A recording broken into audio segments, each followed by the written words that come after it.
pois não é possível que o sangue de touros e bodes tire o pecado. Portanto, quando ele vem ao mundo, ele diz: sacrifícios e holocaustos não quiseste, mas um corpo me preparaste. Em holocaustos e sacrifícios pelo pecado não tens prazer. Então eu disse: eis que venho. No volume do teu livro está escrito de mim, para fazer a tua vontade, ó Deus. 10, 4, 7. O apóstolo Paulo em 2 Coríntios 5. Os versículos 18, 19 e 20 nos dizem resumidamente qual é o argumento, como posso falar, desse grande mistério do Evangelho. O tema que aborda é a reconciliação. A saber, diz ele, que Deus estava em Cristo reconciliando o mundo. E, portanto, o título que ele dá à doutrina é este: o ministério da reconciliação. E assim, a base do Cântico dos Anjos, Lucas 2,14, era a reconciliação, que consiste em duas partes: paz e boa vontade. O escopo completo das palavras que você pode conceber inseridas neste quadro. E, além disso, qual é a soma de tudo o que tenho para lhe entregar sobre isso? 1. O mundo, todo o mundo da humanidade, sendo criado em um estado de amizade e amizade com Deus, como a palavra reconciliar implica. Para fazer amigos novamente, argumenta a antiga amizade. 2. E então, todo esse grupo de homens sendo traiçoeiramente afastado de Deus em uma profunda rebelião contra ele e se tornando da semente e facção do diabo. 3. Deus, que é infinito em amor e rico em misericórdia, tendo boa vontade eterna e secreta para com alguns desses rebeldes em todas as épocas, sempre manteve certos embaixadores mentirosos no mundo, como o verso 20 implica. Para tratar com este, derrotam as rebeliões e concluem uma paz entre eles e ele. 4. E para que seus agentes e negociantes, a quem ele tem e emprega em seus negócios, possam ser totalmente capacitados para concluí-lo, ele lhes forneceu, como todos os outros embaixadores costumam ser, uma grande e graciosa comissão, a cujo título é Ministério da Reconciliação, verada de 18, nos deu, etc., o que inclui duas coisas. Primeiro, a entrega de uma mensagem graciosa, vinda de si mesmo, insinuando e manifestando sua mente e inclinação reais, como ela se posiciona em relação a eles. Pois quando dois estão em desacordo, nunca poderá haver qualquer esperança de paz ou acordo, a menos que a parte lesada demonstre disposição, pelo menos para ouvi-lo. Agora, o efeito dessa mensagem resumida é: primeiro, que embora eles possam considerá-lo, com toda a justiça, avesso ao próprio movimento dele, ele, por sua vez, não apenas está satisfeito e inclinado a ouvir um acordo, mas está, e tem estado, sempre tão plenamente disposto a, e desejoso disso, que ele tenha reconciliado o mundo. Mesmo desde a eternidade, Deus estava se reconciliando, etc. Fez, por assim dizer, seu negócio principal, que ele planejou e desejou realizar. E embora todas as outras coisas sejam dele, como ver. 18 nos diz: mas isso principalmente acima de todo o resto, totus in illo, totalmente determinado. E em segundo lugar, embora atualmente se possa pensar que ele, sendo um Deus tão justo e tão zeloso, sensível ao menor dano, tão terno com sua glória, e zeloso do menor dano a ela, a ponto de exigir e propor a ter primeiro a plena satisfação como condição do seu acordo, o que eles ou qualquer outra criatura eram capazes ou desejavam realizar, estava fora de qualquer esperança. Portanto, em segundo lugar digo, ele nos pede que declaremos, pois isso também os homens não precisam se preocupar, pois ele próprio tem sido tão zeloso neste negócio que já tomou ordem para isso de antemão. Ele esteve em Cristo, reconciliando o mundo, isto é, nele e por ele, como mediador e árbitro e fiador entre ele e você. Este grande assunto foi abordado e acordado. Ele e Jesus Cristo, seu único Filho, desde toda a eternidade uniram suas cabeças, como podemos falar com reverência, para encerrar a disputa. Cristo deveria comprometer-se a satisfazer seu Pai por todo o mal que lhe foi cometido. Ele foi feito pecado, isto é, uma garantia e uma satisfação por isso, que não conheceu pecado, versículo 21, que eles, etc. E Deus, o Pai, está tão plenamente satisfeito com isso, pois está pronto para não imputar seus pecados a eles, mas para imputar-lhes toda a justiça de Cristo e recebê-los em favor mais plenamente do que nunca. Deus estava em Cristo reconciliando o mundo, não imputando seus pecados. A segunda parte da nossa comissão é que Ele nos deu pleno poder e autoridade para lidar com os homens sobre isso, e para transacionar e aperfeiçoar este acordo, com a responsabilidade de transmitir esta mensagem a todos e a todos os homens no mundo. E com base nisso, essa reconciliação deve ser obtida de Deus para eles, para suplicar que se reconciliem. E quando os homens buscam isso, conforme lhes foi revelado, embora por nós, é como se Deus o tivesse feito. Weber 20, como se fosse Deus, e eu no lugar de Cristo, diz o apóstolo. E isto, meus irmãos, é pregar o Evangelho aos homens. Qual é a melhor notícia que os ouvidos já ouviram, ou que a língua foi empregada para proferir? Que absorveu os pensamentos de Deus desde a eternidade e ficou escondido em seu peito, o que ninguém além dele e seu filho conheciam.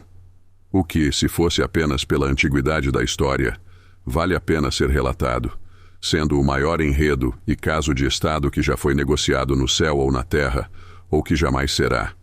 Tendo dito isso como prefácio ao grande negócio da reconciliação, prossigo agora para as palavras do meu texto, pois não é possível que o sangue de touros e bodes tire o pecado, etc. Estas palavras são um registro do maior e mais profundo mistério de Estado e de suas passagens secretas, que já foram transacionadas no céu ou na terra. Nada menos que a consulta e conferência, sim, as próprias palavras que foram passadas entre Deus, o Pai e o Filho, falado na mesa do conselho, na qual ninguém estava presente, exceto o grande secretário de Estado, o bendito Espírito que o revelou. E isso, quando eles se ocuparam do maior negócio de Estado, o tratado de paz entre Deus e os homens. E isso, justamente no momento em que Deus estava despachando seu Filho para descer ao mundo e preparou-lhe um corpo pronto para ele transacionar. Então, quando ele vier ao mundo, ele diz Mosè. Seu discurso ainda faz referência e cita um registro muito mais antigo, até mesmo o primeiro concílio geral mantido no céu, e seus registros, no volume do teu livro, etc. O livro é, Liber decretou, o livro dos decretos de Deus. Sim, e um registro que foi escrito na primeira página desse livro. No volume do livro, diz indefinidamente o salmista, mas o Espírito Santo que leu e escreveu cada folha, citando-o aqui, diz, no início, o que não varia o sentido, mas o interpreta. E se você espera encontrá-lo, como alguns tentaram fazer, nas primeiras palavras do Gênesis, em princípio criou Deus, você está enganado. É o livro dos decretos de Deus. Ali Cristo se lembra do que está escrito, que ele foi designado para fazer a vontade de Deus. Mais claramente, as palavras contêm grande parte da primeira parte da história do Evangelho, as riquezas da glória, sobre as quais falei em outro lugar em geral. Pois assim como há 3 pessoas, como mostrei anteriormente, que participam conjuntamente dessa obra de salvação, o tema do Evangelho, assim também toda a história do Evangelho tem 3 partes, em cada uma das quais, alguma delas tem uma parte especial. Na primeira parte, Deus, o Pai, teve a mão principal que desenhou a plataforma desta grande obra, planejou-a, fez o movimento primeiro para seu Filho, como você verá em breve. O segundo, Deus Filho, quando desceu e se encarnou, e vestindo-se com o hábito de servo, realizou a redenção do mundo de acordo com esse projeto. Como depois dele, quando estava fora do palco, veio o Espírito para aplicar o que havia feito, e todos os benefícios disso, cuja obra constitui a terceira parte. Ora, esta primeira parte, que está mais oculta, sendo feita invisivelmente no céu, antes que o mundo existisse, cuja descoberta dá luz às outras 2, que de todas as histórias que já foram registradas, é a mais antiga. Este é o tema do meu discurso, e em parte, deste texto. Descobrirei tanto quanto as palavras me levarem, e dividirei e abrirei o texto ao manuseá-lo. E primeiro, para começar pelo próprio negócio, que é o tema desta história, que era o objetivo e o fim de tudo. O versículo 4 nos diz que foi a remoção dos pecados. Menciono isso primeiro, porque é a dobradiça em que o texto e meu discurso giram. E para conseguir isso, o que precisou de tanto barulho? Nada foi mais fácil para Deus do que tirar os pecados, tirando os pecadores de uma só vez, e assim fazer cessar o pecado, como fala Ezequiel 23:48. Não foi difícil para ele manter as mãos longe deles, e portanto é atribuído a grandeza do seu poder, que ele seja capaz de se conter. Num 14:17. E não foi nada estranho ter levado embora o pecado e os pecadores, ele é capaz o suficiente para suportar a perda de almas.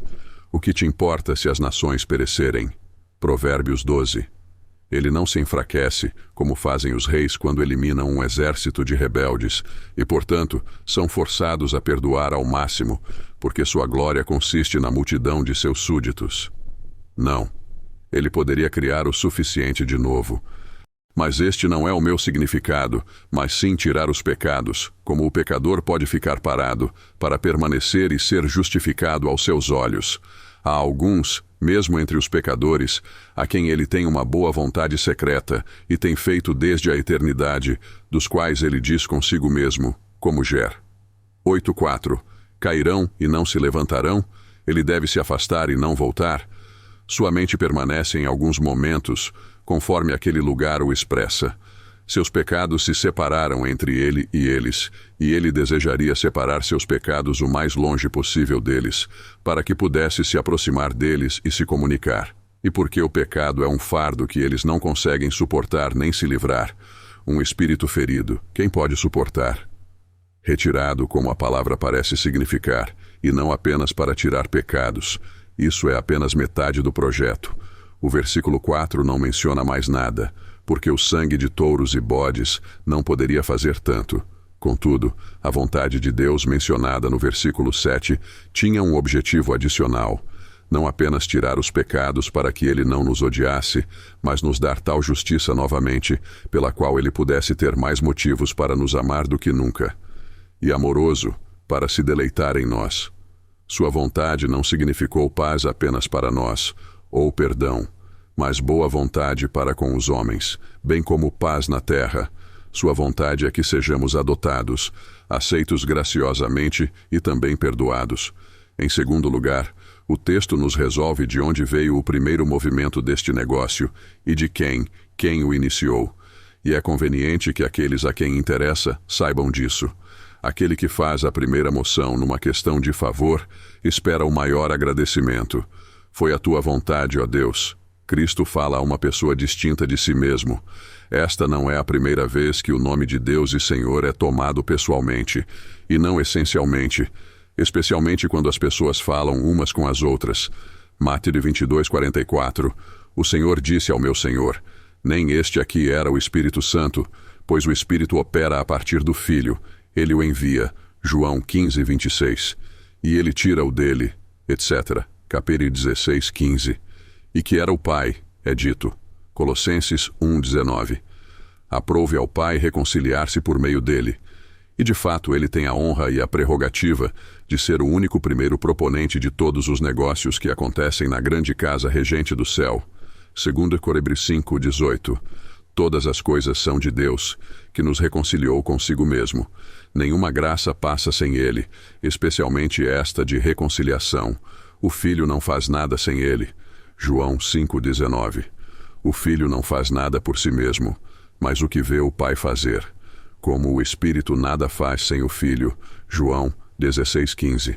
Como todos têm a mesma essência comum, todos concorrem nas mesmas obras. E vejam, que ordem existe na sua maneira de subsistir, o mesmo existe na sua ordem de trabalho. O Pai subsiste primeiro, e o Filho dele, e portanto todas as coisas vêm dele, e particularmente a remoção do pecado, pois ele é a primeira e principal pessoa ofendida, e portanto a reconciliação é feita a ele, em seu nome por todo o resto. Agradou ao Pai reconciliar-se consigo mesmo. Cristo vai apenas cuidar dos negócios de seu Pai. Lucas 2:48, 1 João 2:1. Temos um advogado junto ao Pai. Em terceiro lugar, Cristo nos conta o que havia em seu Pai que o colocou em ação pela primeira vez. Foi a sua vontade, fazer a tua vontade, o que, portanto, tomo conhecimento. pois este ato de vontade expressa mais particularmente aquele ato que, em operação, é mais próprio e peculiar ao Pai e eminentemente atribuído a Ele. 1.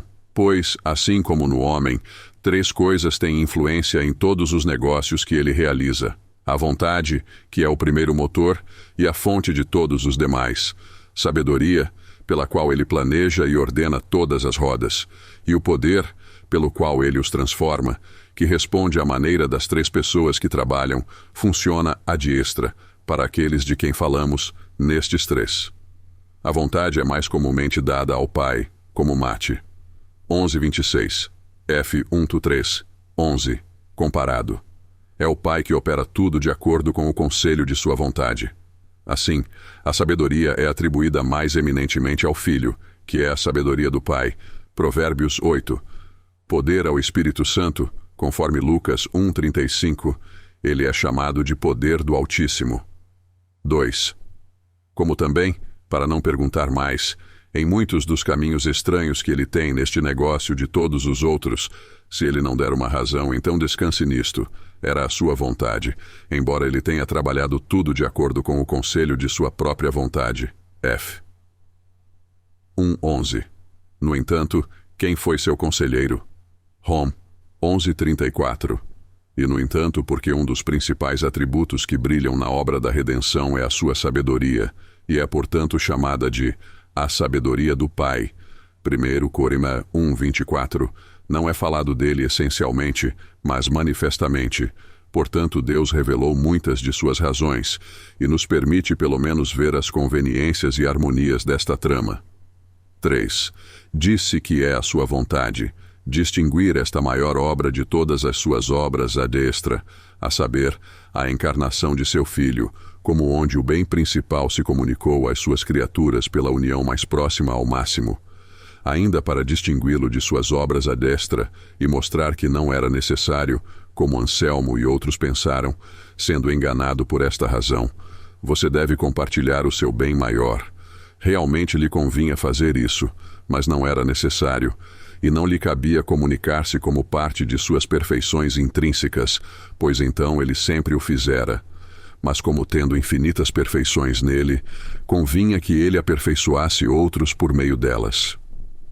É uma obra, veja bem, da vontade dele, não da natureza dele. Gerar seu filho como Deus foi um ato de sua natureza, portanto não poderia ser de outra forma. Mas preparar um corpo para ele, e que ele nascesse como filho do homem, foi um ato de sua vontade.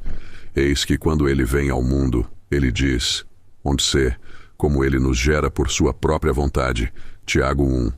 Você saberá o quanto a vontade dele estava nisso, quão fortemente definida. Saiba, para maior explicação, que a remoção dos pecados pela encarnação de Cristo foi uma de suas maiores resoluções, e a mais forte que ele já assumiu, e não simplesmente uma veleidade ou inclinação para que ele pudesse se contentar com isso. Mas era nisso que sua vontade estava mais fixada do que nunca em qualquer coisa que o afetasse profunda e intimamente, assim como se diz que seus pensamentos correm mais sobre isso e se envolvem com isso.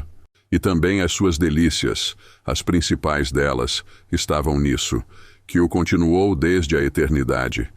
Todos os propósitos desaparecem, se não forem alimentados com prazer, mas esse propósito tornou-se motivo de grande prazer. Mais contente, por assim dizer, ele estava por ver isso acontecer, do que qualquer outra coisa que estivesse em seu poder para efetuar. Você pode ver isso no Sal 40.5, local que cito, porque este texto é retirado das próximas palavras, para as quais o versículo 5 é um prefácio. Muitas, diz ele no geral, são as obras maravilhosas que você fez, e seus pensamentos para conosco não podem ser considerados. Sua mente correu para nós desde a eternidade, e então, por exemplo, ele traz isso de dar seu filho, sacrifício e holocaustos, etc., como se ele devesse ter dito: este de todos os outros é o maior exemplo de todas as suas obras maravilhosas. Seus pensamentos estavam mais focados nisso, tantos que não podem ser numerados. Esta é a sua obra-prima, que ele traz no instar omnium, em vez de tudo. E acrescente apenas a esta prova no 8:13, onde você verá a curiosa questão parcialmente resolvida: o que Deus fez antes de o mundo ser criado. Como ele terminou aquela eternidade e em que seus pensamentos e deleite mais se concentraram. E você resolveu isso por alguém que conhecia sua mente, era seu conselheiro, o poderoso conselheiro, como sendo a sabedoria do Pai, como ele é denominado ali, que era por ele antes de ele criar o mundo. Ver. 22, 23. Então eu estava. Ver. 30. O tempo todo. Por ele, que saiu de seu seio. Ele se compara a uma criança criada por seus pais. Fui criado com ele, estava em seu peito. E o que eles fizeram juntos? Duas coisas. Primeiro, eles se deleitaram um com o outro e um com o outro. O Pai, que foi capaz de gerar um filho tal como ele, coeterno com ele. Eu era diariamente o seu deleite. E isso foi bastante encantador, embora nenhuma criatura tivesse sido criada. E observe que de todas as suas obras à diestra para com suas criaturas que ele deveria fazer, ele não menciona nada além da dispensação para com os filhos dos homens, e seu deleite nisso, próximo ao deleite que eles tinham um pelo outro. Em segundo lugar, alegrei-me nas partes habitáveis da terra, e minhas delícias estavam com os filhos dos homens, que habitam aqui embaixo e enchem a terra. Agora, o que poderia ser que proporcionasse a Deus pensamentos de deleite sobre os filhos dos homens há tanto tempo? Olhar e ver todos eles de uma só vez, virou os rebeldes contra ele, e vê-los reunidos em tropas contra ele?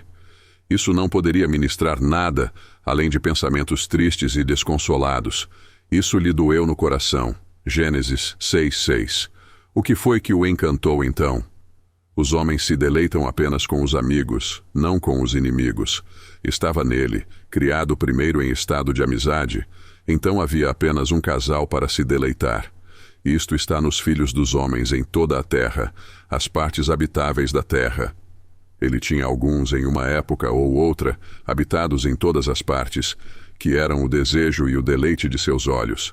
E além daquele acesso de amizade em que Adam não valia a pena pensar, durou tão pouco tempo e terminou em uma ruptura tão grande e duradoura. Suas delícias eram, então, que ele pudesse conquistá-lo e ganhar o amor daqueles malditos rebeldes em todos os lugares habitáveis, a quem ele próprio amava tão ternamente, e mostrar que seu amor, por uma maneira inédita, que deveria surpreender anjos e homens, de tirar seus pecados e reconciliá-los consigo mesmo pela encarnação e morte de seu Filho, e amarrá-los a ele por um nó eterno, quais seus pecados não deveriam desatar novamente, nem separar disso o seu amor. Isso resumiu suas delícias, no plural. Ele ficou encantado em pensar nisso repetidas vezes. Deve ser algo que o deleite, que ele se deleite com os pensamentos de tanto tempo antes, até mesmo deleites duplos, como alguns parafraseiam. Ele se deleitou com eles quando foram feitos pela primeira vez, e esse deleite que não dura muito, ele se deleita com eles novamente.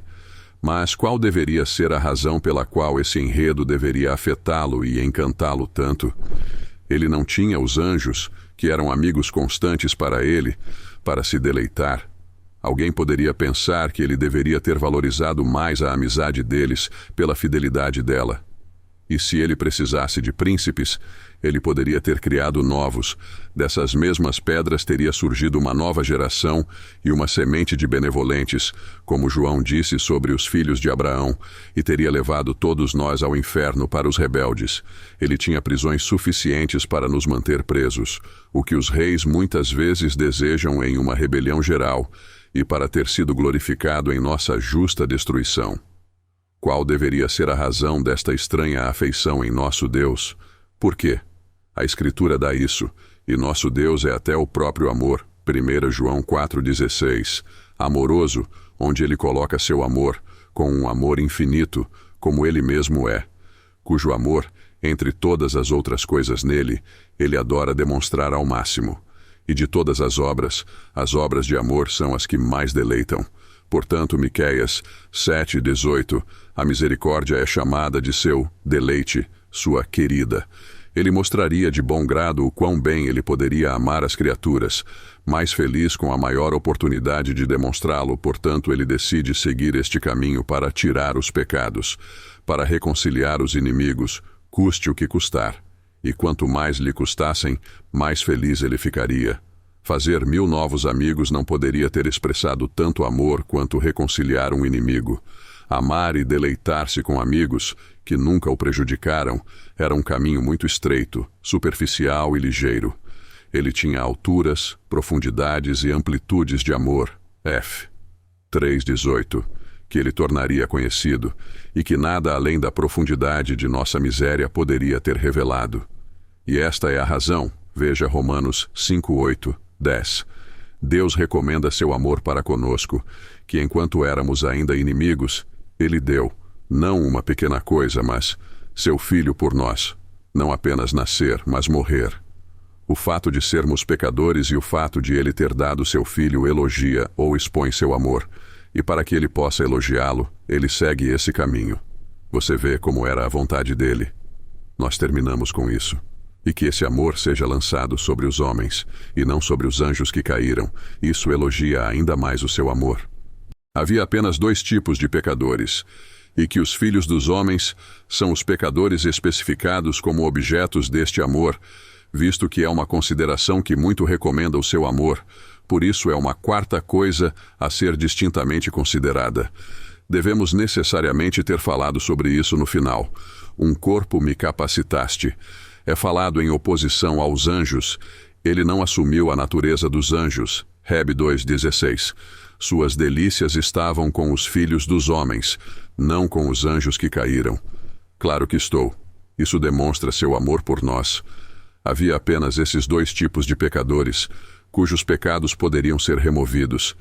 E dos 2, quem poderia imaginar que suas graças não deveriam ter sido propostas primeiro e passadas com mais facilidade? Eles eram criaturas mais justas e melhores do que nós.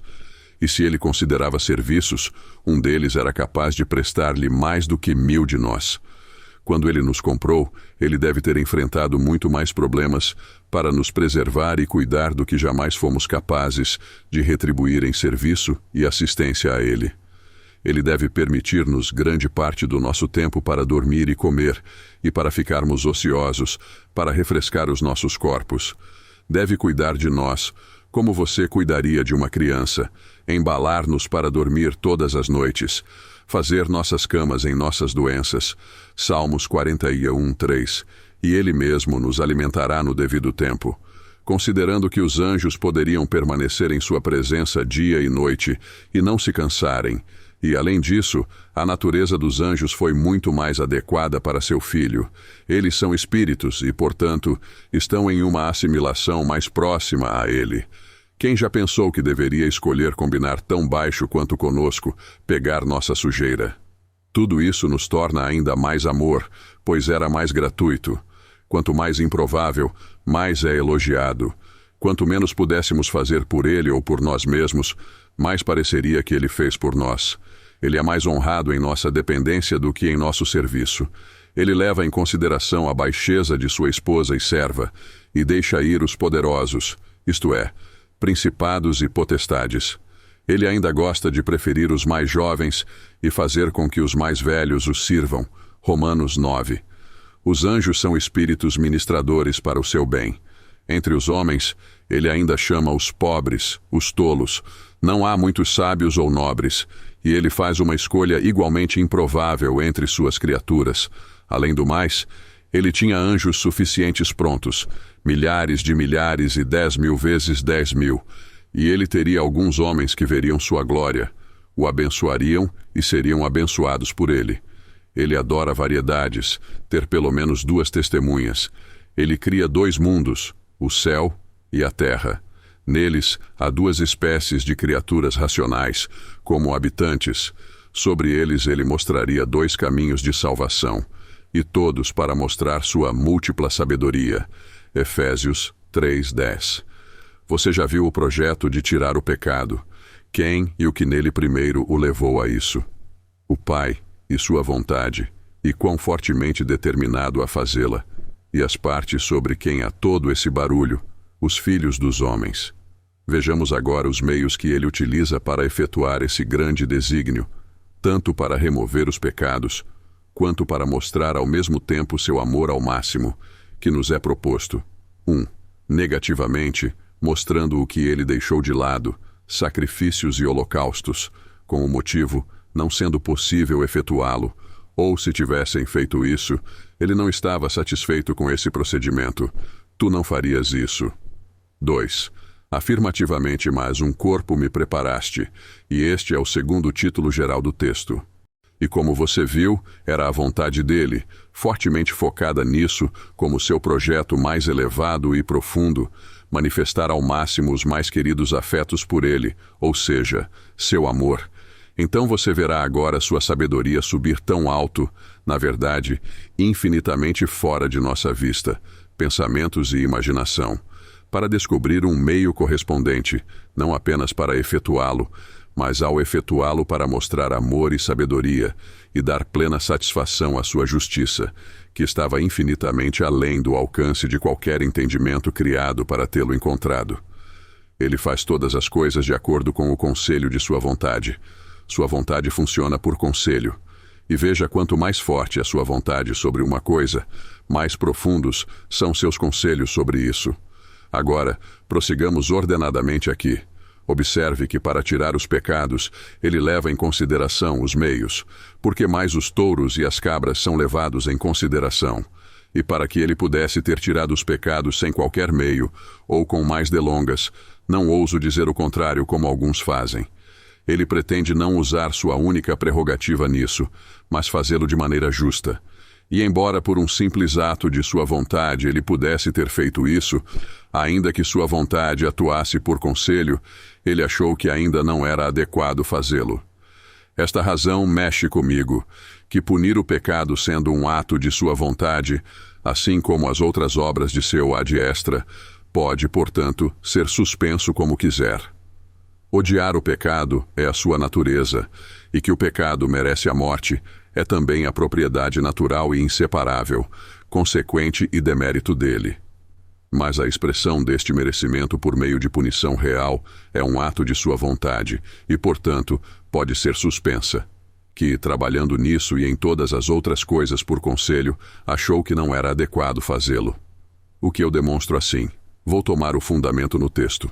Considere que o projeto é tirar pecados. Agora, se ele quisesse tirar os pecados para mostrar seu amor ao máximo, como foi mostrado, então, para abrir caminho para a manifestação disso, ele deveria primeiro dar uma lei que pudesse descobrir o que era pecado e o que era pecado. Foi uma coisa hedionda, e mostrar, por meio de um anexo ameaçador, o castigo que naturalmente merecia e o que o pecador poderia esperar dele em justiça. Isto era necessário, pois onde não há lei, não pode haver pecado. Romanos 5:13. O pecado não é imputado onde não há lei, e caso contrário, ele não deveria ter pecadores realmente capazes de misericórdia, ninguém para perdoar. Dando esta lei, ele assume ser um juiz e o juiz de todo o mundo, pois na própria elaboração da lei, ele se declara assim. Então ele está empenhado, por muitos motivos fortes, em mostrar sua justiça contra o pecado naquele castigo que ele ameaçou.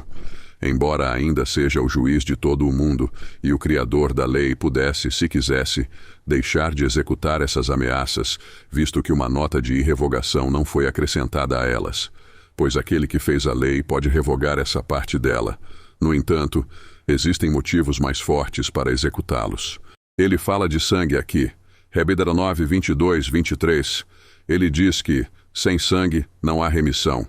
Ele terá sangue em vez de satisfação. E ver.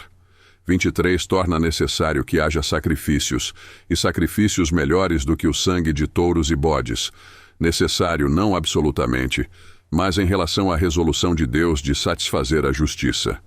E, portanto, os pagãos sacrificaram para pacificar seus deuses irados, sendo inato na natureza que Deus pudesse ficar satisfeito. As razões disso, porque Deus exigia satisfação, mostrei em outro lugar. Pois ele não é o juiz de todo o mundo, e não é justo da parte de Deus prestar vingança.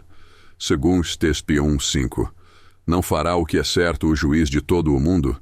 Gênesis 18. Como ela disse, se não fizeres justiça, deixa de ser rei.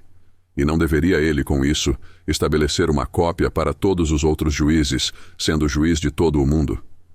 Primum in qualibet genere est mensura reliquorum.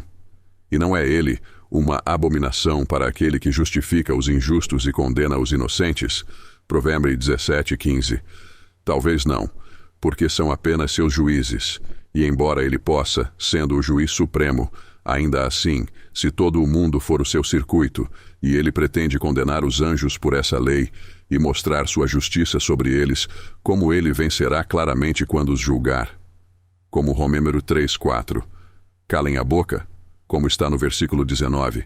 Se ele não mostra sua justiça aos pecadores, ele perdoa. E embora ele possa dizer-lhes, pague o que você me deve, o que isso significa para você? No entanto, mesmo os homens que ele perdoa, e perdoa com esse fim, para mostrar sua misericórdia, estimariam menos o pecado e perdoariam menos se ele fosse adquirido e obtido levianamente. Há misericórdia com ele, a ser temida, não a ser condenada, como fala o salmista. E não são todos os seus atributos a sua natureza, a sua justiça e também a sua misericórdia, o seu ódio ao pecado, bem como o seu amor pelas suas criaturas? E não é essa sua natureza um ato puro e, portanto, provoca sua vontade a manifestar tudo isso em todas as ocasiões? A justiça não ferve dentro dele contra o pecado, assim como suas entranhas de misericórdia anseiam pelo pecador?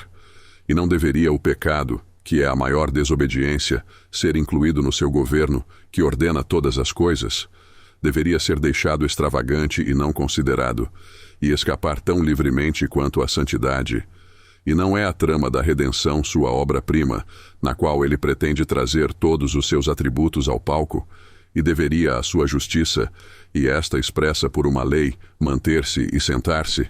Não. Romanos 3:26. Ele resolve ser justo e também o justificador do pecador, isto é, como está nos versículos anteriores, declarando sua justiça, isto é, dê um exemplo de sua justiça contra os pecados daqueles que ele perdoa, embora justifique o pecador. Embora os homens privados possam adiar um erro, as pessoas públicas que governam outros devem executá-lo, por exemplo. Sendo esta a sua resolução, observe, em segundo lugar, que o caminho que ele tomou foi por meio de um mediador, que pode tirar os pecados do pecador e expor-se para satisfazer a sua justiça, pois nenhuma outra maneira pode ser imaginada. E assim, as cabras que ele menciona no tipo significam muito. Levítico 16.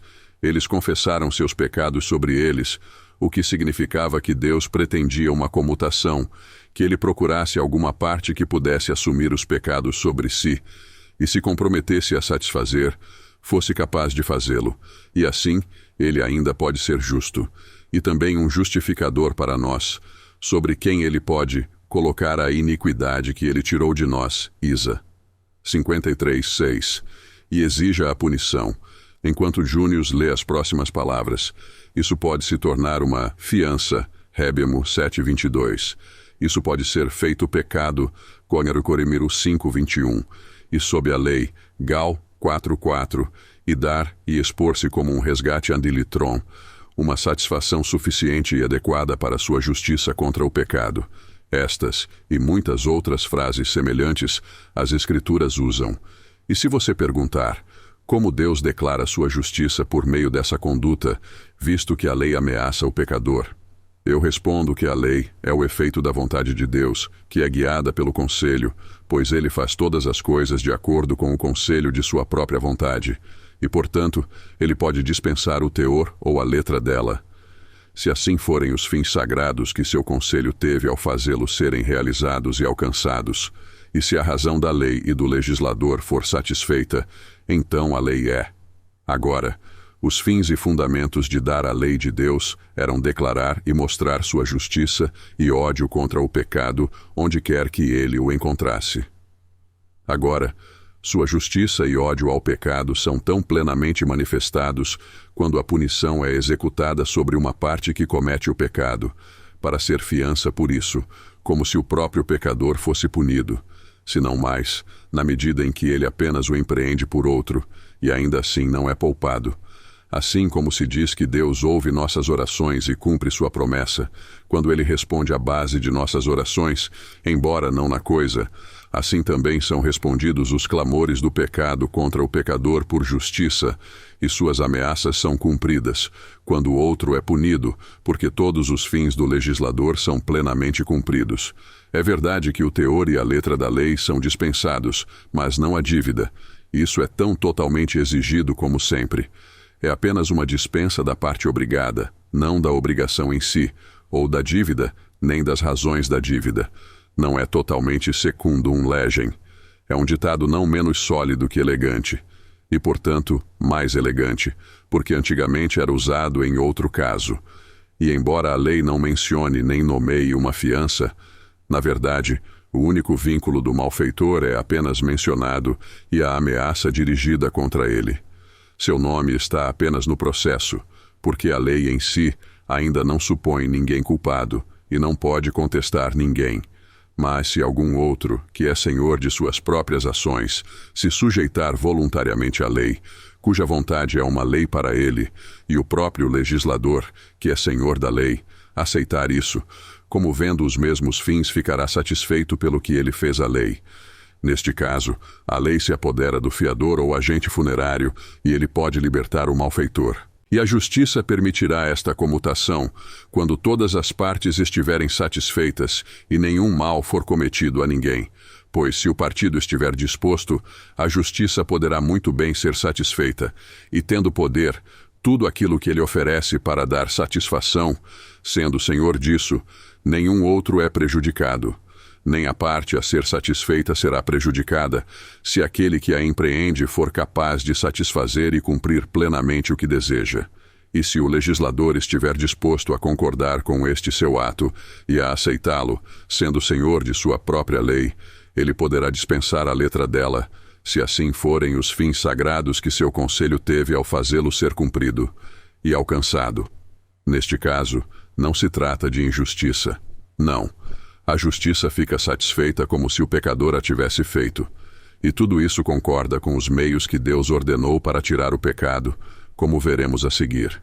E agora, em terceiro lugar, a dificuldade em encontrar uma parte que deveria voluntariamente empreender isso e ser capaz de realizá-lo, e em quem Deus se aventuraria e em quem confiaria plenamente para realizá-lo.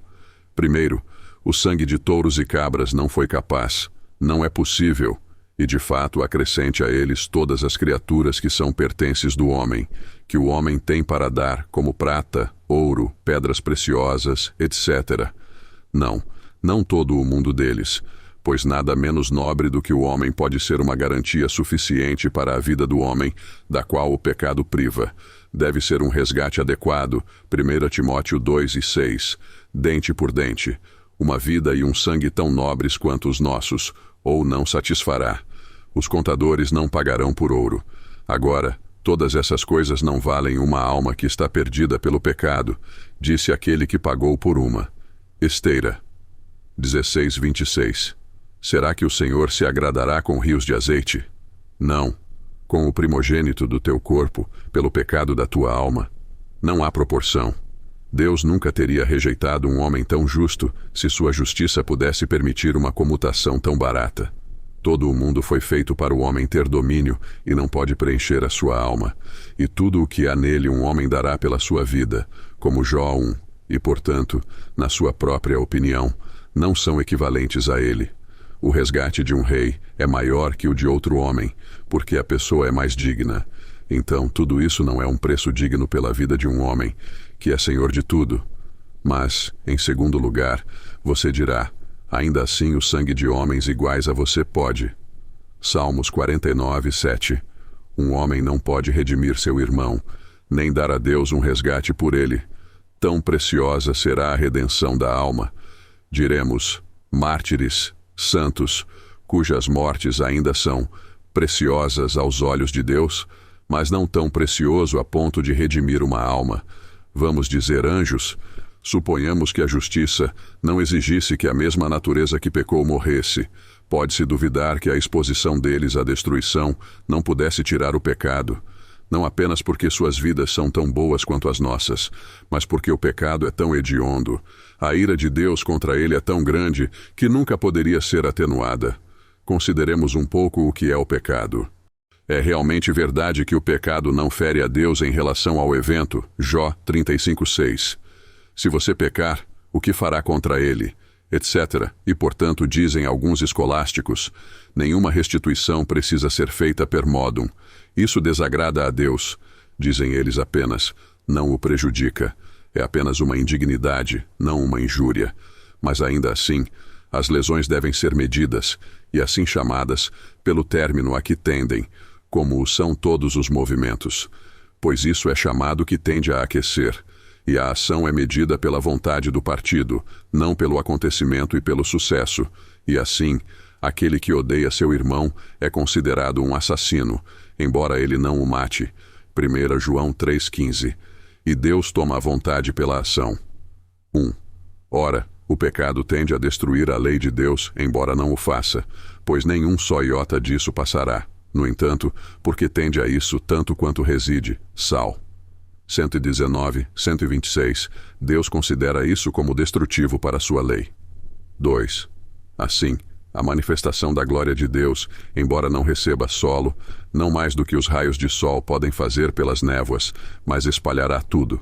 Contudo, o pecado tende a obscurecê-lo e a desonrá-lo, estabelecendo outros deuses. 3. Portanto, o ser de Deus não toca, mas é uma negação de Deus. Tito 1,16, uma profissão de que não há ninguém. Faz um homem odiar a Deus, e como aquele que odeia seu irmão é um assassino, então aquele que odeia a Deus é, o que nele reside, um destruidor de seu próprio ser. Peccatum é deicidium. Agora, embora esta lesão não tenha efeito, ainda assim o seu demérito parece não ser menor, não uma indignidade, mas uma lesão. É verdade também que é essencialmente apenas a privação do bem, e não é privação de Deus, assim como a cegueira não pode ser chamada de privação de cor, mas de visão para ver, como raciocina Vasquez. É verdade, como no eclipse do Sol, embora o Sol realmente não perca nenhuma luz com ele, mas a Terra, mas porque faz a face do mundo abaixo como se não houvesse Sol, disse que é o eclipse dele, e não da terra, e assim pode ser dito do pecado. É uma privação de Deus, da sua glória e da sua lei, porque embora de fato sejamos os perdedores, ainda assim isso nos faz como se Deus não existisse, como se ele não existisse, e assim pode-se dizer o eclipse de seu ser. Eles vivem sem Deus no mundo, Efésios 2,12, e sem a lei, 1 Timóteo 1:9, e são privados da glória de Deus, que não é manifestada neles, nem por eles, Romanos 3:23. E se o pecado deve ser realmente considerado assim, que satisfação qualquer criatura, santo ou anjo pode ter com o sofrimento, do que ele deve ser privado que seja equivalente a isso, pois ele só pode ser destruído, primeiro pela lei. Não vale o menor iota da lei que vale o céu e a terra, porque a prerrogativa de Deus está em jogo nisso. Não é a régula, a origem de toda a graça que eles possuem, pois toda a graça é apenas a cópia da lei, não vincula e ordena tudo o que há neles, quanto eles valem a pena serem destruídos. Em segundo lugar, para a manifestação da glória de Deus, como toda a sua excelência fica infinitamente aquém do menor raio dela, melhor que todos fossem destruídos do que o mínimo de terra fosse lançado sobre eles. Não é esse o fim para o qual foram feitos, e, portanto, é melhor do que são. Eles não devem tudo o que têm ao avanço disso. O que então eles podem perder, que pode ser proporcional a isso? Os moralistas observam que, de todos os outros danos, os erros em questões de honra, dos inferiores aos superiores, são os que mais transcendem a satisfação. Se tirarem bens de um superior, a sua restituição satisfaz-lhe tanto como a um inferior. Sim, é menos, porque roubar um homem pobre é mais do que roubar um homem rico. Mas se for por questão de honra, como ele pode fazer isso senão por submissão? E se ele se submete a honrá-lo, não é mais do que deveria fazer, como inferior. Quanto mais excede um erro a Deus em questão de honra, que são tão inferiores como o céu e a terra, não são dignos de ser seu trono e escabelo. Minha glória não darei a outro. Terceiro, somos apenas sombras do ser. Ele é a substância, cujo nome é Eu Sou. Portanto, mas o ofuscamento do seu ser é mais do que a verdadeira destruição do nosso. Em terceiro lugar, suponhamos que se possa dizer que, se as vidas fossem para as nossas, elas poderiam nos satisfazer tão bem quanto pudermos, visto que são tão boas quanto as nossas, e, portanto, se a morte eterna em nós fosse uma satisfação para a justiça de Deus, ou então Deus perde pelo pecado, então ele não a teria deixado vir ao mundo, então poderia ser assim neles para nós, e assim poderíamos ser libertos. Seguem-se essas inconveniências. Primeiro, considere que eles devem sempre ser satisfatórios, e nunca se poderia dizer, está consumado.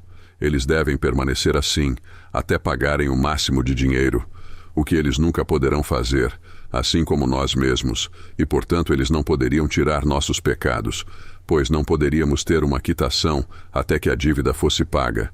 Não poderíamos ser justificados até que nossos fiadores fossem absolvidos. Portanto, diz Paulo, se Cristo não tivesse ressuscitado, ainda estaríamos em nossos pecados. E, portanto, o salmista diz, cessa para sempre, nunca será cumprido. Sal 49.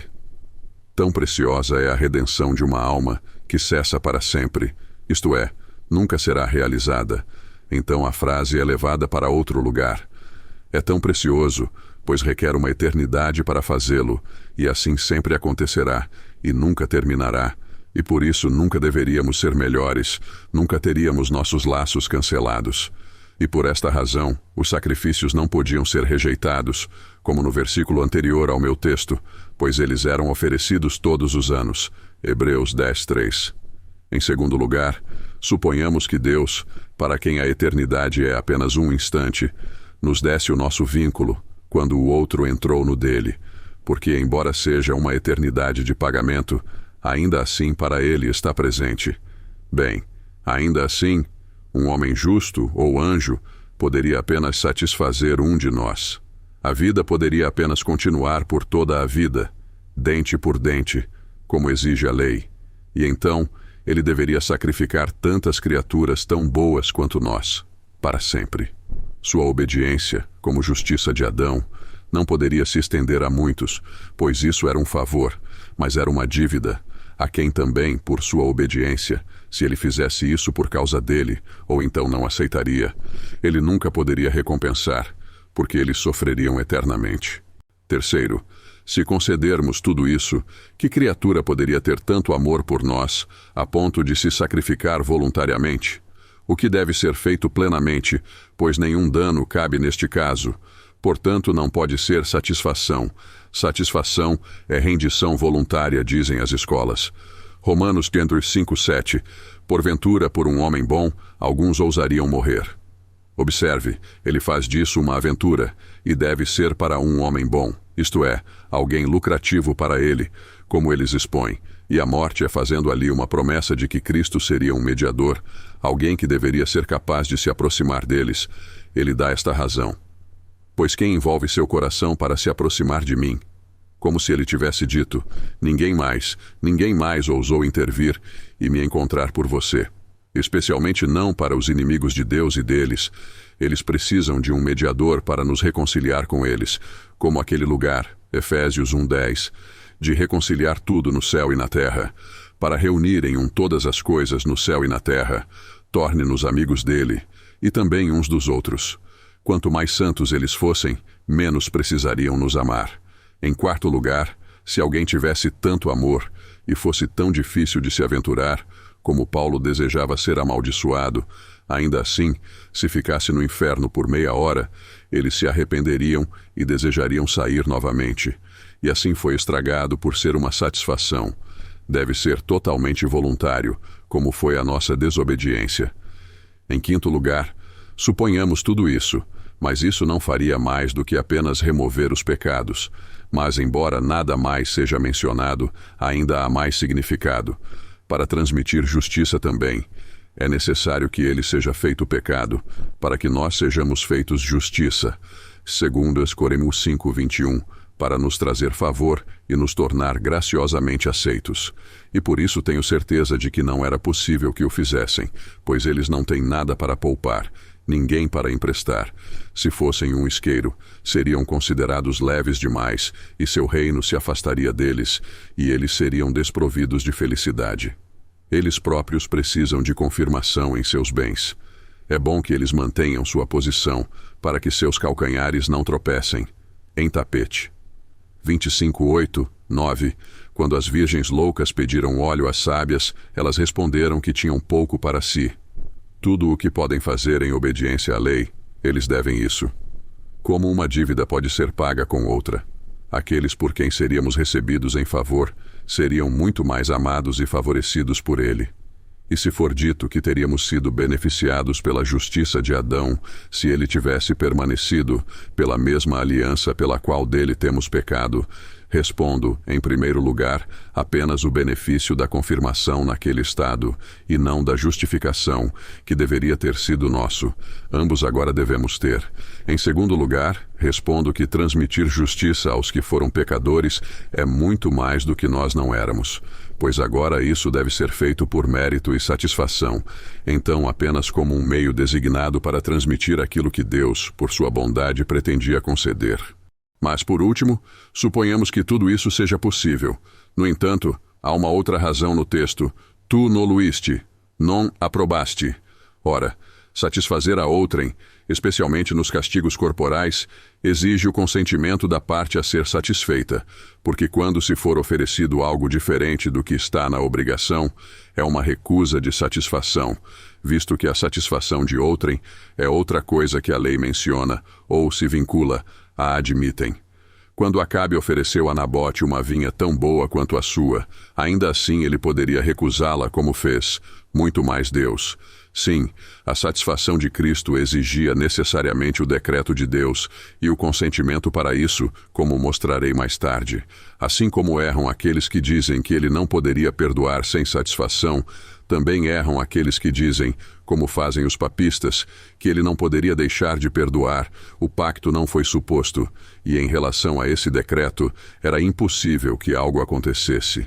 E portanto, diz Cristo, Pai, se for possível, passe este cálice.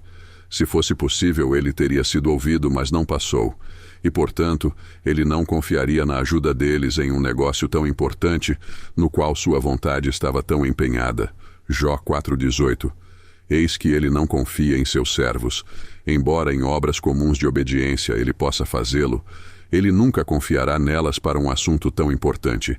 Ele acha loucura nos anjos, eles são mutáveis. Ele confiava em um homem para todos apenas em questão de obediência à sua lei, que era fácil e doce para ele. E veja como ele falhou e perdeu tudo sem nenhuma tentação grande ou estranha. Ele nunca arriscará que um segundo Adão seja uma mera criatura em uma questão de punição, que para estar disposto a sofrer, deve ser alimentada com algum prazer ou esperança de facilidade. Ele garantirá o trabalho agora. Portanto, e se, ao fazer suas promessas, como é dito, Hebreus 6:17, Deus estando disposto mais abundantemente a mostrar aos herdeiros da salvação, confirmou-o por um juramento, que põe fim a todas as controvérsias ver. 16. E porque não pode jurar por ninguém maior, jurará por si mesmo. Digo eu nisto, e se Deus, ex-abundante, supondo que outros meios poderiam ter feito isso, ainda por abundância de amor por nós, a quem ele pensa que nunca poderá amar o suficiente, nem para mostrar seu amor fazer muito por, e se ele pretende dar seu filho porque não pode dar um maior? E de fato é ele. No volume do teu livro está escrito sobre mim. E assim, ao dar o seu, ele consegue dar o maior exemplo de seu amor e justiça. Amor, no sentido de que ele não apenas se contenta em comutar o castigo, mas também o impõe a seu filho. Justiça, que ele não apenas punirá o pecado em nós, mas até mesmo nele, não poupou o seu próprio filho. Romanos 8:31. E assim garantir o trabalho de fato, pôr fim a todas as suposições, medos, sim, possibilidade de aborto espontâneo. Uma maneira de acomodar a todos tão plenamente, pois todas as conveniências necessárias para este trabalho devem concordar, sim, abundar, exceder, somente em sua mediação, Somente por enquanto, você poderá ver todos os casos e dificuldades anteriores que foram colocados na mediação das criaturas agora desaparecerem e se dissolverem, pois ele é capaz de reparar totalmente o pecado e o dano causado, agravá-lo ao máximo. Considere quem é. É seu filho. O pecado é a violação da santa lei de Deus. Ele é mais, a palavra essencial de seu pai, João 1:1. O outro, mas a palavra de sua vontade. Ele fez a lei e a deu, Gálatas 3:19. E se ele garantir que será feito sob ele, como Gálatas 4:4, isso compensa todos. O pecado é um desfigurador da manifestação da glória de Deus e está prestes a roubá-lo. Ele é mais, não apenas o reflexo de sua glória, mas o brilho de sua glória, Hebreus 1:3. Se, portanto, ele se contentar em renunciar a esta glória e vir na forma de um servo e perder reputação, como diz Filipenses 2:7, como ele fez, João 17:5, glorifica-me agora com a glória que eu tinha contigo antes que o mundo existisse. Foi eclipsado, encerrado numa lanterna escura, por assim dizer. Isso não vai compensar? O pecado busca a vida de Deus. Se ele agora, que tem uma vida igual à de Deus, como João 5:26 é dito, ele tem a mesma vida com seu pai, e pensa que não é roubo ser igual a ele, Filipenses 2:6. E se ele se tornar obediente até a morte, como é o verso 8, isso não compensa? Nem ele estabelecerá o que é de outro como sendo de criatura, tendo poder para dar minha vida. João capítulo 10, versículo 18. É a ira de Deus e as dores da morte que devemos enfrentar? Ele ousa fazer isso. Jeremias capítulo 30, versículo 21 vai dizer: se ele se aproximar de mim quando ninguém mais puder. E ele será superado por isso e, portanto, sempre satisfatório? Não.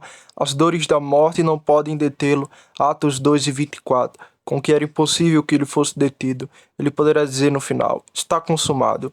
Ou sua satisfação servirá apenas para um? Sim, para mundos. Romanos capítulo 5, verso 17 ao 19. Ele é capaz de trazer uma abundância de justiça que abundará para muitos. E por nos trazer o favor e nos adotar filhos, e transmitir a justiça, quem melhor do que aquele que é o Filho natural de Deus, o Filho amado de Deus, e quem estão concentrados todos os raios daquele amor que são dispersos a todas as criaturas, como os raios do sol em um vidro ardente. Restam ainda duas outras coisas que devem necessariamente contribuir para este negócio para torná-lo satisfatório, que tanto Deus, o Pai, quanto Cristo estavam dispostos e totalmente dispostos para que assim seja realizado. Era necessário que Deus, o Pai, estivesse disposto e o chamasse para isso, pois ele era a pessoa a quem a satisfação deveria ser feita em nome dos demais, como eu disse antes. Sendo pouco mutação, o que em tal caso depende tanto da vontade, aceitação e consentimento da parte prejudicada para satisfazê-la, como do valor da coisa restaurada, ainda que seja tão plena e equivalente ao mal, contudo, não é satisfação a menos que ele esteja disposto a aceitá-la para outro, porque isso não o satisfaz. Quando quem está em obrigação se satisfaz, se Cristo nunca fizesse tudo isso tão completa e livremente, a menos que a vontade e o chamado do Pai concordasse com isso, ele poderia recusar, condenar e, apesar disso, e dizer: quem exigiu isso de suas mãos? E, portanto, Hebreus 10, versículo que segue meu texto, ele atribui tanta vontade de Deus a aceitá-lo quanto ao mérito da morte de Cristo, para tornar tudo eficaz para nos santificar, pela qual vontade somos santificados pela oferta do corpo de Cristo. Sim, ele deve estar mais do que disposto, ele deve chamar seu filho para isso e ser o primeiro a apreendê-lo, pois além de que já o viste antes que o Pai é o primeiro motor em tudo, o mesmo ocorre com isto. É um ofício do sacerdócio. Hebreus 5, verso 4 ao 5. E até mesmo o próprio Cristo deve ser chamado para isso, assim como Arão, diz o texto ali. E se for assim, então aí vem a maior dificuldade de todas as outras. Foi difícil descobrir um caminho. Quando isso fosse feito, seria melhor encontrar uma pessoa tão bem preparada que pudesse fazê-lo. E tal dificuldade, como se tivesse sido referida a homens ou anjos, toda a sua sabedoria não poderia ter sido descoberta por toda a eternidade. Adão não sabia de nada, pois ficou parado, tremendo, pensando que Deus teria voado sobre ele. O diabo não sabia de nada. Tinha certeza, e portanto tentou o homem. Os anjos bons aprenderam isso da igreja. Efésios 3, verso 10. Deus, você vê, colocou suas profundezas de sabedoria em ação para descobrir alguém em que tudo pudesse ser acomodado. Mas a descoberta da pessoa trouxe consigo algo maior, pois se ninguém exceto aquele que era seu filho pudesse fazer isso, e ele, embora fosse um filho, ainda assim, se ele se tornasse um fiador, a justiça não teria poupado. Não houve nada sem sangue, não há remissão. E não serviria o melhor sangue do seu corpo, mas também de sua alma. Ele deve suportar nossas tristezas, conforme Isaías 53, verso 4. Pagar a Deus na mesma moeda que deveríamos, portanto, devemos fazer da sua alma uma oferta. E se ele for feito pecado, ele deverá ser feito uma maldição. E o que é mais do que tudo isso, o próprio Deus deve ser o carrasco e seu próprio filho o açoite. Nenhuma criatura poderia desferir um golpe com força suficiente para torná-lo satisfatório. Muitas mães ternas não têm coragem de ver seu filho chicoteado, muito mesmo de chicoteá-lo ela mesma, embora para seu próprio benefício e bem quando o erro é cometido. Mas Deus deve colocar seu filho em sofrimento, conforme Isaías 53. Você ouviu a princípio que a vontade de Deus estava fortemente determinada nesta resolução de tirar os pecados, e assim pode ser, e mais fortemente do que nunca em qualquer outra coisa, mas ainda não em termos como estes. Ele poderia ficar feliz em ver isso feito, mas não custaria muito caro.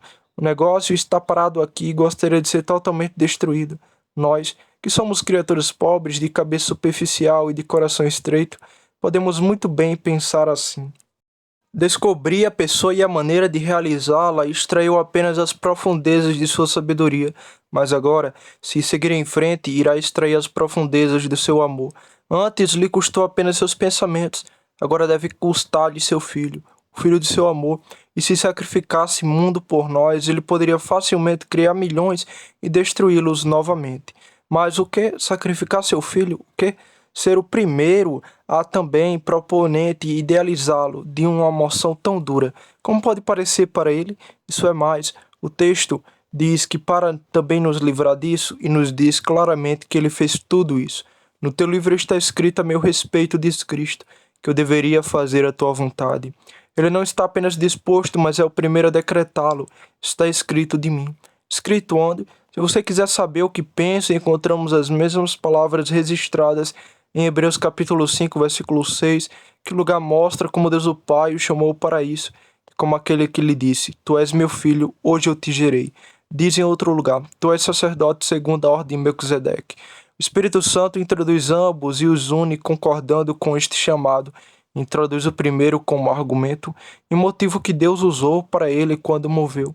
Aquele que diz, tu és meu filho, diz também, tu és meu sacerdote. Ele era seu pai e, portanto, tinha poder para designar seu filho como seu chamado. Ele o nomeia sacerdote, portanto, ele diz que ele é seu filho e ele o gerou. Ele o corteja como ele era seu filho, para assumir isso sobre ele. Ele realmente o chama e fala como se não quisesse ser negado. Na linguagem mais elevada de um pai, ele mostra seu interesse, menciona a obrigação mais profunda e anota a hora. Era seu aniversário. Hoje eu te gerei. Assim como os pais muitas vezes dedicam seus filhos quando nascem a tal ou tal chamado, como Ana fez com Samuel ao sacerdócio, o mesmo acontece com Deus, seu filho. Sim, ele impõe seu comando sobre ele. João 10 e 18. Embora o outro mencione o argumento e a relação mais importante de todos os outros. Toda obediência e autoridade são demonstradas em tal discurso. Sim, e ainda assim, para mostrar mais veemência e seriedade, ele acrescenta um juramento. Ele jurou que ele deveria ser sacerdote, conforme Hebreus 7, 21. Quando ele termina, ele registra, está escrito de mim. É que na primeira página do livro de seus decretos, ele coloca seu selo nisso. Ele foi selado por Deus o Pai. João 6, 27. Deus o Pai, você vê, está disposto, está totalmente disposto. Fez tudo o que está nele e ainda assim não mais do que era necessariamente necessário para esta obra, como foi em parte antes e pode ser observado posteriormente em Hebreus capítulo 10, versículo 10, onde ele diz, somos santificados por esta vontade, pela oferta do corpo de Cristo, fazendo referência à sua vontade de chamá-lo aqui no texto, sem a qual a oferta de Cristo não teria sido satisfatória, nem de força para santificar. Agora então, resta a segunda coisa, como ocorre com Cristo, o movimento que seu Pai faz a ele, que era tão necessário quanto o anterior, Além disso, isso não poderia ter sido imposto a ele, pois João 5,26, o Pai lhe deu a vida em si mesmo, e assim ter poder sobre sua vida. Eu tenho poder sobre minha vida, e ninguém pode tirá-la de mim. Digo, além disso, que se não saiu o livramento, não teria sido satisfatório. Nossa obediência foi gratuita, assim como a sua satisfação deve ser uma oferta voluntária de si mesmo. Deus depende mais da vontade do que da ação. Assim como a gentileza é estragada se for feita de má vontade, o mesmo aconteceria com sua satisfação.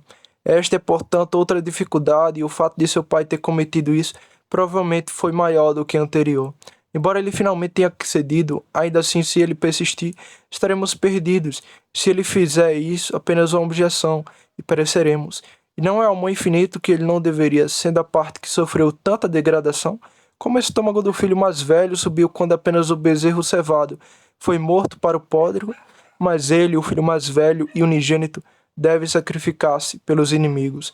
Mas não surgiu um pensamento contrário à vontade de seu pai. Portanto, suas próprias palavras no texto mostram: eis que venho para fazer a tua vontade, ó Deus.